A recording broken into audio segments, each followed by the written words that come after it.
Ashamaar kafuunee nageenya waaqayyoo bakkuma jirtanitti sinaa qaqqabuu jaalatamtootaaf kabajamtoota maatii dandeessuu jira jirtu nagaa godha galannee tokkichaaf haa ta'u waaqayyo galata guddaa argatu. Har'a immoo bifa gosa mana nyaataa keessaa ba'ee gara yaada kanaatti dhufee jira jechuudha. Innis egaa har'a sooshaal miidiyaa garaagaraa irratti waa'ee yaalii ajjechaa obboleessa keenya artistii Caalaa Bultumee irratti dubbatamaa jiru isuma argaa fi dhagahaa jirrudha jechuudha. Ani kan hin jedhu qoyi baqa ganni seenee lubbuun nama tokko yoo ba'ii yoo lubbuun hin ba'ii yoo ba'ee jedhamee abaarameera moo erga waggaa 5 asii dura sinuma du'u garuu anaatti kun gaaffiidha. Tole egaa akka inni toora yookaan immoo fuullee FB isaa irratti gadhiisetti eenyuun akka ajjechaan kun irratti raawwatamuuf yaalame hanga eessaatti illee akka isa hordofaa turan iddoo kamii kaasanii hanga iddoo kam yookaan bakka kamitti isa hordofaa turan illee dubbatee jira. Akkuma kana konkolaataan isaa tajaajilaan ala ta'ee jira jechuudha. Kana jechuun immoo egaa waan tokko yoo injifachuu dadhaban dhiisuudha malee ajjeesuun injifatamuudha akka qotte jechuudha. Faayidaan qabu ajjeesuun mataan isaa injifatamuudha.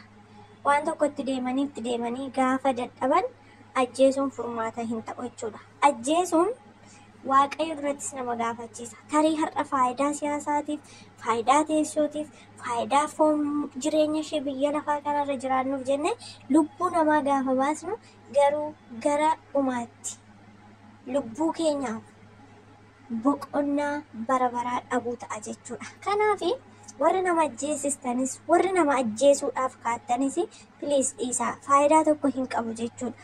Kan du'e maatiin yeroo gaddan uummanni yeroo gaddan sabni yeroo ba'ee gaddu sin ituma lafarra jirtaniyyuu qarshii amma fe'e yoo qabaattanillee dhugaa dubbachuuf taanaan baay'ee tokko boqonnaa hin argattani jechuudha. Kanaaf egaa ajjeesuun walumaa galatti amantaa kam keessattiyyuu sirna kam keessattiyyuu ajjeesuun furmaata kan jedhu hin jiru.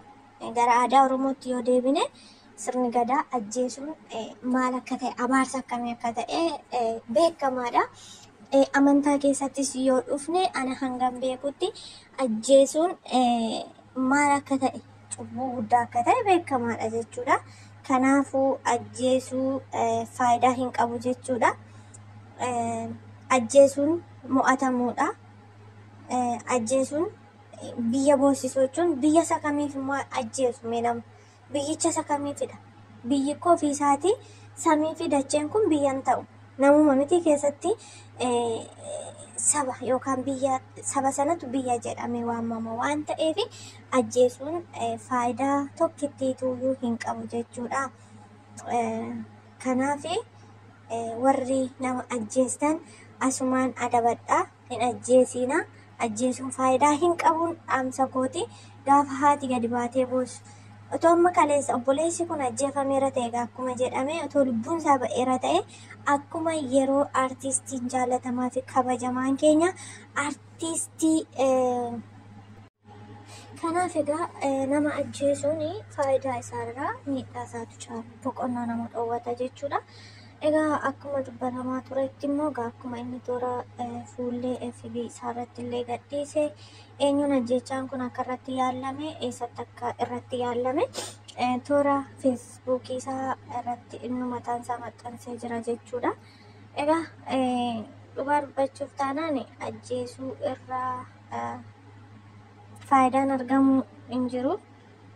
Waaqayyoo warra kana godhanis gara qalbiitti gara yaadaatti isaan haa deebisu.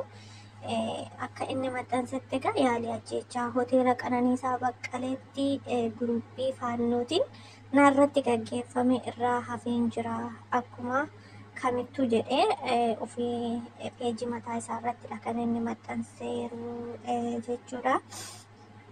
Egaa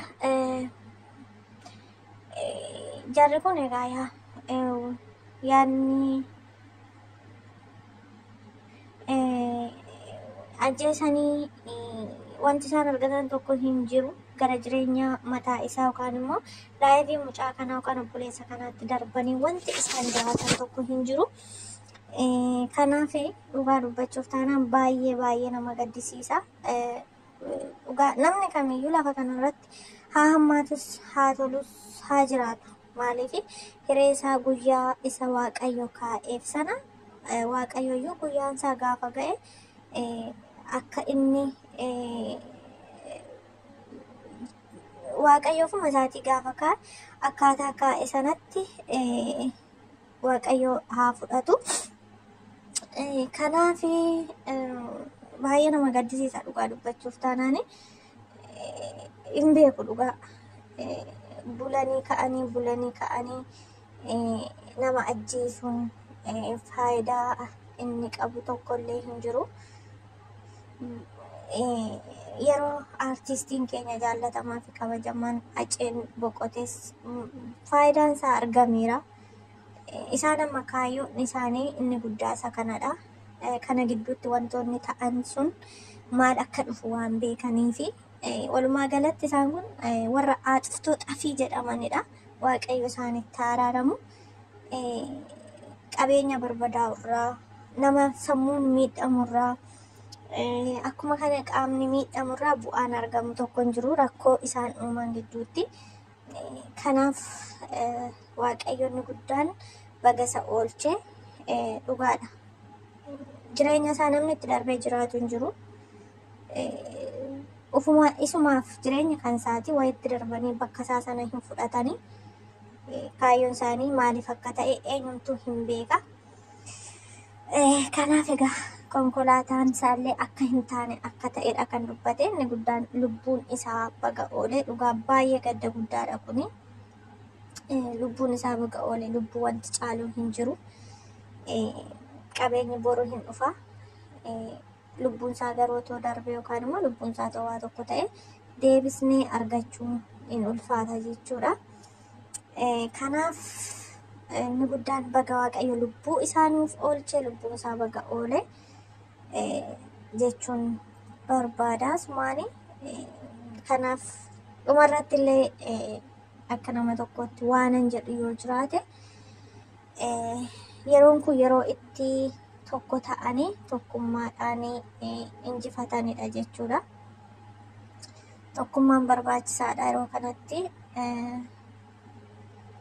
Baay'ee ulfaata dhugaa dubbachuuf taanaan kaayyoon jaraa ajjeesuu balleessuu fixuudha duras ta'e amma Waaqayyo isaanitti araaramu. Lubbuun namaa maal akka ta'e lubbuun namaa kabaja akkam akka qabu isaanitti ifa haa godhu Waaqayyo.